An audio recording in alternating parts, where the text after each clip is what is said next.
दिनांक 12 और 13 की रात्रि में मिठनपुरा थाना अंतर्गत बंगलामुखी के पीछे एक आकाश बंका नाम के व्यक्ति हैं, उनके घर पे चोरी हुई थी। और इस चोरी में बड़ी मात्रा में घर की ज्वेलरी और घरेलू सामान वहाँ से चोरी हुआ था और साथ में 1.5 लाख रुपए नकद भी चोरी हुए थे, जिसके संबंध में मिठनपुरा थाना में कांड संख्या 550-23 दर्ज किया गया था। और चूंकि चोरी किए गए सामान, ज्वेलरी और कैश, इनकी मात्रा काफ़ी ज़्यादा थी, तो सहायक पुलिस अधीक्षक नगर यहाँ पर है, मिठनपुरा थानाध्यक्ष हैं और डीआईयू प्रभारी और उनकी पूरी टीम यहाँ पर है। इन लोगों ने तब से निरंतर टेक्निकल एविडेंसेस के आधार पर, फुटेज के आधार पर, लोगों की क्रिमिनल हिस्ट्री के आधार पर ऐसे लोगों को शॉर्टलिस्ट किया, उन पर निगरानी की और जो एविडेंस है उसके आधार पर आज हम लोग जो ये प्रेस ब्रीफ कर रहे हैं, ये उस कांड के सफल उद्भेदन के लिए है, जिसमें अभी तक 5 लोगों को गिरफ्तार किया गया है। ये 5 लोग नितिन कुमार, संतोष कुमार, मोहम्मद रिजवान, जमालुद्दीन और सरफराज हैं और इस कांड से जुड़े हुए कुछ और लोगों की तलाश जारी है जो अभी एब्सकॉन्डिंग है। इन 5 लोगों का आपराधिक इतिहास है, जिनमें 2 का आपराधिक इतिहास अभी तक हम लोगों ने निकाला है और आपके साथ शेयर कर रहे हैं, जो पूर्व में भी चोरी और इसी प्रकार के कांडों में जेल गए हैं और जेल में भी एक दूसरे के संपर्क में रहे हैं।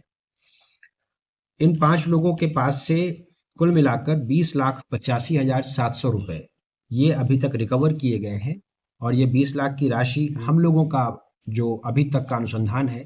वो ये सिद्ध करता है कि जो चोरी किया गया सामान है, जो ज्वेलरी है, उसको 4 अभियुक्तों ने, जिनमें से एक एब्सकॉन्डिंग है, उनके अतिरिक्त रिजवान, जमालुद्दीन, सरफराज, इन लोगों ने पहले उस घर की रेकी की, वहां से सामान चोरी किया। सामान चोरी करने के बाद एक मिडिल मैन है और एक ज्वेलरी शॉप चलाते हैं, नितिन कुमार और संतोष कुमार, इनके माध्यम से उस ज्वेलरी को गलाकर और उस पूरे सामान को जल्दी से जल्दी बेचने की कोशिश की है। तो हम लोगों का आगे पूरा प्रयास होगा कि ये जो कैश है, जो अभी तक हम लोगों के पास, जिसका ये कैश कहाँ से आया, किन लोगों के पास आया, तो हम लोग इसको उसी ट्रेल के साथ अटैच कर सकें और इन लोगों की क्रिमिनल हिस्ट्री जो है वो हम लोग अटैच कर रहे हैं, आप लोगों से भी शेयर करेंगे। ऐसे और भी जो अन्य कांड हुए हैं यहाँ पर,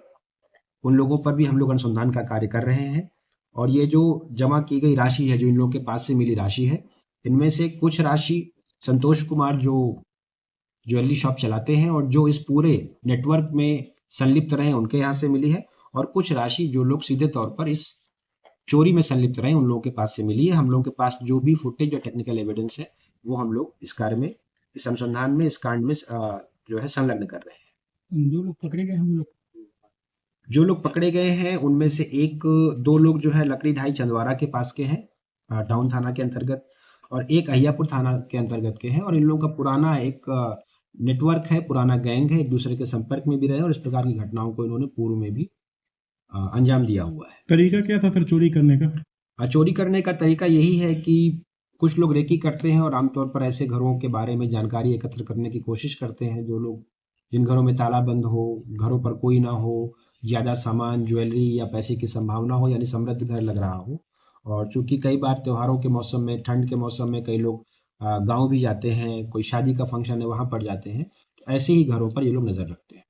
जो सोनार जो सर गिरफ्तारी हुई, क्या इन चोरी का सोना खरीदते हैं ये लोग? ये तो अब हमने पहले ही बोला आपको कि ये तो हम लोगों के अनुसंधान में अभी तक आया है कि जिन लोगों ने चोरी किया, इन्होंने कुछ ही समय के अंदर नितिन कुमार और संतोष कुमार के माध्यम से सारी ज्वेलरी गलाकर और उसको कन्वर्ट करके इन्होंने बेच दिया है।